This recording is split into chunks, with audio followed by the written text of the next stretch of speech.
আমরা জানি যে একটা অ্যাডাল্ট মানে হিউম্যান বডি সুস্থ লোকের রক্তে মোট 5 রকমের ডাব্লিউবিসি থাকে। আর এই ডাব্লিউবিসির টোটাল কাউন্টটা ও নর্মাল ভ্যালু প্রতি কিউবিক মিলিলিটার রক্তে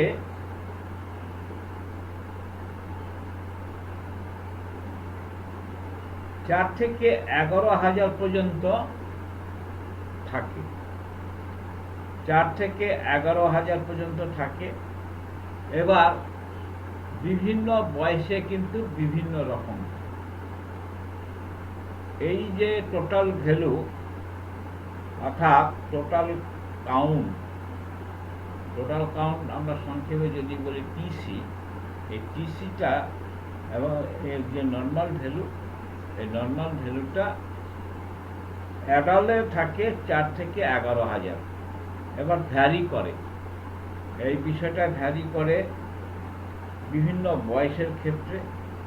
তাহলে নিউবর্ন বেবি, যেটা নবজাতক এবং শিশুর ক্ষেত্রে এই ডাব্লিউবিসির মোট সংখ্যা স্বাভাবিকভাবে কিছু বেশি থাকে।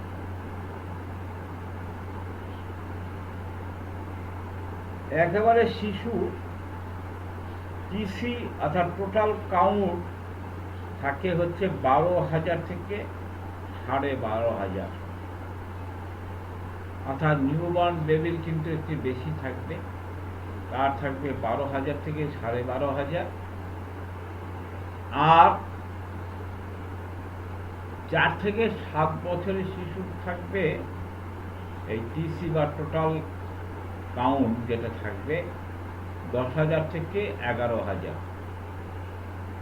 আর 8 থেকে 12 বছর বয়সে শিশুদের থাকবে যে ডাব্লিউবিসির যে টিসি অর্থাৎ টোটাল কাউন্ট 9,000 থেকে 9,500। আর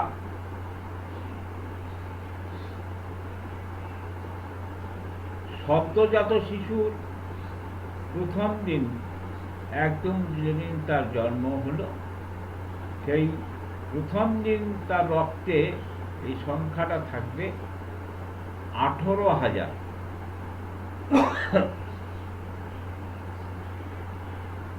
এবার হচ্ছে কিছু কিছু রোগের ক্ষেত্রে এটা বেড়েও যায়, কিছু কিছু রোগের ক্ষেত্রে এটা কমেও যায়। তাহলে যেসব রোগে ডাব্লিউবিসির সংখ্যা বৃদ্ধি লাভ করে বা বৃদ্ধি হয়, তা সেগুলো হচ্ছে কোন কোন রোগের ক্ষেত্রে?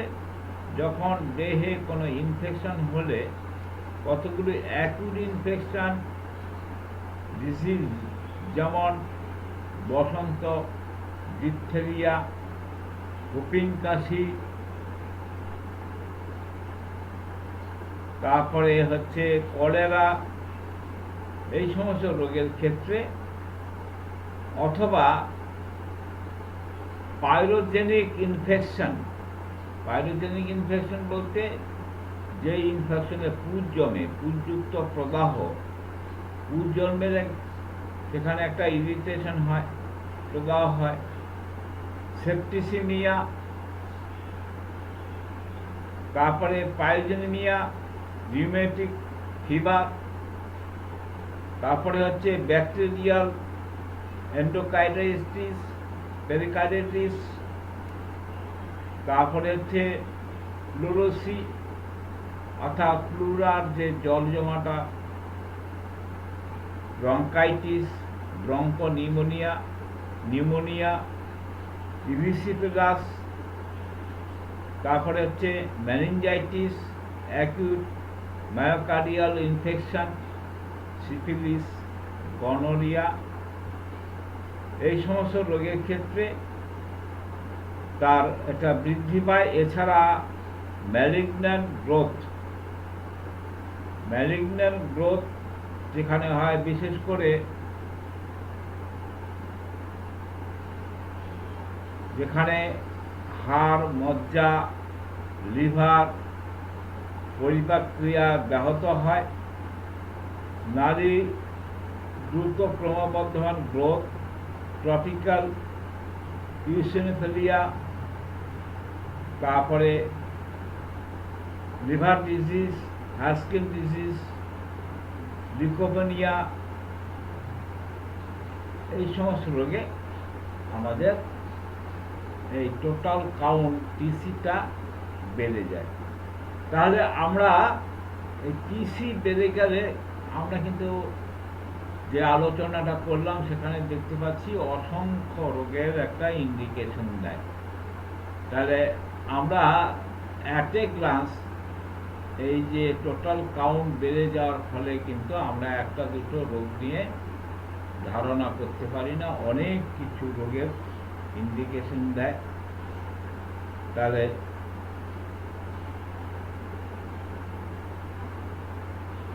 এবার হচ্ছে বিশেষ করে লিউকেমিয়া রোগে WBC মারাত্মকভাবে বৃদ্ধি লাভ করে। লিউকেমিয়া বলতে এক ধরনের ব্লাড ক্যান্সার, তা সেই ক্ষেত্রে তার এতটা বৃদ্ধি হয় যে স্বাভাবিকের থেকে 30 থেকে 50 গুণ বৃদ্ধি পায়। তা এরকম হলে সেখানে আমরা কিন্তু একটা জটিল রোগের কথা আমরা ভাবতে পারি। এমন আরবিসি সমান সমান হতে পারে, হারকিন্স ডিজিজে অনেক বৃদ্ধি পায়। এছাড়া নানা রকম কারণজনিত বিষক্রিয়া বা কতগুলো রোগের, যেমন অ্যাক্লাসেমিয়া বলতে মেয়েদের যে ডেলিভারির পরে একটা দরকার মতো হয়, বা খিঁচুনি বা সেপটিক একটা কন্ডিশন হয়, ডায়াবেটিসের জন্য কোমা হলে, গাউট হলে, ইউরেমিয়া হলে গুরুতর অবস্থায় এই টিসি বা টোটাল কাউন্ট কিন্তু বেড়ে যায়। এছাড়া অনেক সময় দেখা যায় যে খুব ভয়ানক রকম ডায়রিয়াতে কিন্তু বেড়ে যায়, গ্যাস্ট্রিকের কিছু সমস্যার ক্ষেত্রে, কলেরার কিছু সমস্যার ক্ষেত্রে, এবং ভাইলেন্ট বমি টমি যদি হয়, অর্থাৎ ভমিটিংয়ের জন্য, কিংবা কোনো হ্যামারেজ যদি হয়, সেই ক্ষেত্রে কিন্তু WBCর সংখ্যাটা বেড়ে যায়। এছাড়া খাবার পর বা কোনো ব্যায়াম চর্চার পর শরীর পেশি চালনার ফলে গর্ভে শেষের দিকে যখন প্রেগনেন্সির যে একেবারে লাস্ট মুহূর্তে, তখনও কিন্তু WBC সাময়িকভাবে বৃদ্ধি পায়। ম্যালেরিয়া, কালাজ্বর, টিবি, হাম, dengue, mum's, influenza, typhoid, paratyphoid রোগে লিউকোসাইটোসিস হয় না, অর্থাৎ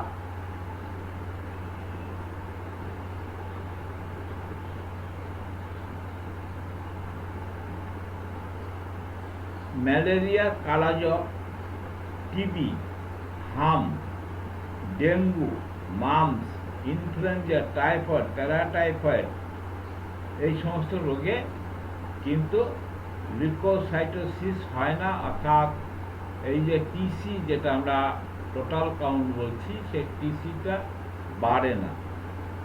এখানে একটা ব্যতিক্রম রয়েছে।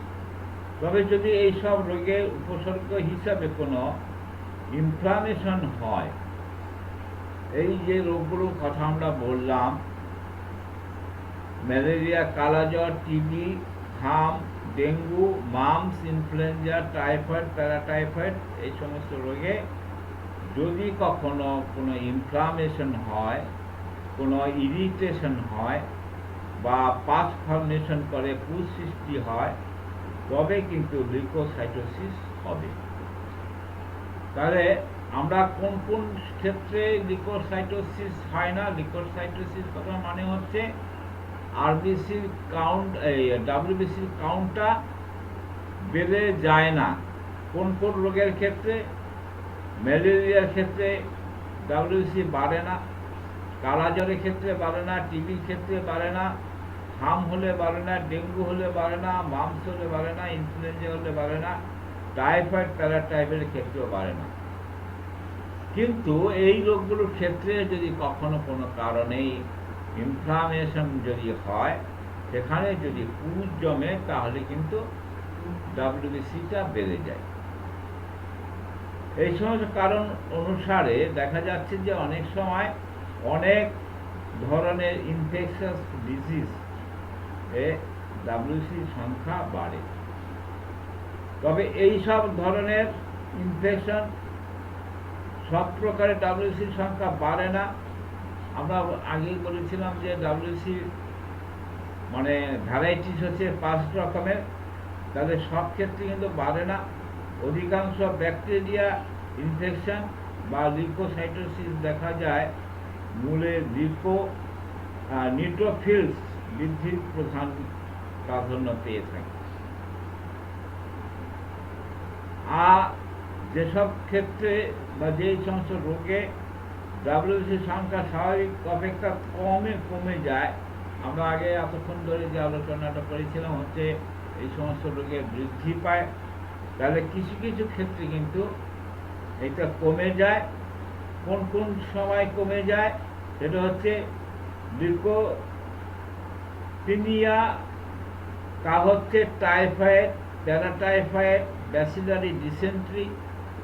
আমরা জানি 2 রকমের ডিসেন্ট্রি আছে, একটা হচ্ছে অ্যামোবিক ডিসেন্ট্রি আর একটা হচ্ছে ব্যাসিলারি ডিসেন্ট্রি। তাহলে কমে যায় কোন ক্ষেত্রে? টাইফয়েডে কমে, প্যারাটাইফয়েডে কমে, ব্যাসিলারি ডিসেন্ট্রিতে কমে। তাই বলে অ্যামোবিক ডিসেন্ট্রি নয়, ব্যাসিলারি ডিসেন্ট্রি, যেটা রক্ত আমেশা বলে। টিবিতে, হামে, ডেঙ্গুতে, ইনফ্লুয়েঞ্জা, গুটি বসন্ত, ম্যালেরিয়া, যদিও গুটি বসন্ত এখন আর দেখা যায় না। তারপরে হচ্ছে অ্যানিমিয়া, তারপরে স্প্লিনের জন্য একরকম অ্যানিমিয়া হয়, তাকে স্প্লেনিক অ্যানিমিয়া বলে। টাইফাস, তারপরে হচ্ছে লিউকোমিয়া। এই সমস্ত ক্ষেত্রে ডাব্লিউবিসি কমে যায়। এবার আসা যাক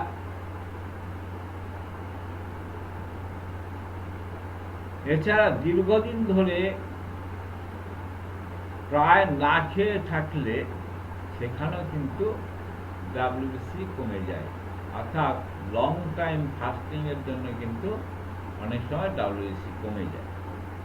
আমরা অনেক ঘটনা জানি যে বিভিন্ন রাজনৈতিক কারণে হোক অথবা বিভিন্ন সামাজিক কারণে কিছু কিছু মানুষ তারা কিছু আন্দোলন করার সময় তারা হাঙ্গার স্ট্রাইক করে।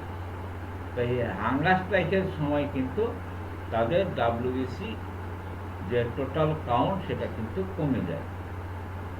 আর এছাড়া সালফার জাতীয় ওষুধ খেলেও কিন্তু ডাব্লিউবিসি কমে যায়।